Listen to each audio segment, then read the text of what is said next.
Developing an allergy to lash glue out of nowhere was like the worst thing to have to deal with. So here are the things that I do in order to continue getting lashes.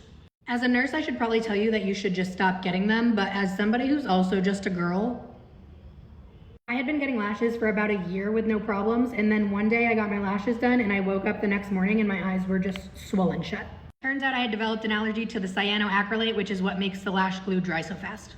Initially, I just dealt with it because I did not want to stop getting lashes, and my eyes would only stay swollen for like a day or two afterwards, so every 2 weeks I would just walk around with really swollen eyes. That era did not last long. I did some research and I found out that it's actually very common for people who get lashes to develop that allergy. And side note, my best friend developed the exact same allergy at the exact same time, and we both went to the same lash girl, so I don't know if like her practices had anything to do with it, but since it's so common, they make a ton of like sensitive lash glues without that cyanoacrylate or like a very small amount of it. It turns out those glues really suck because I had my lash girl start using them and my lashes just sucked.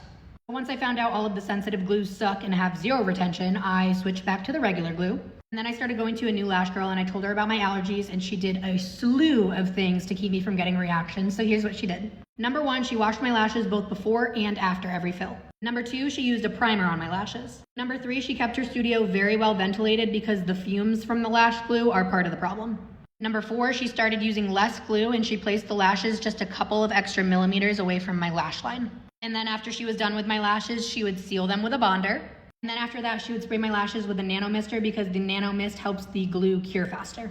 We would let that all sit for a few minutes, and then we would fan my lashes for a few minutes, and then we would do the final wash.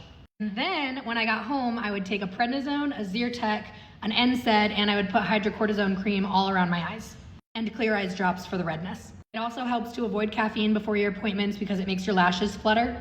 And it also helps to not talk during your lash appointment because that also makes your lashes flutter, but I can never shut the fuck up.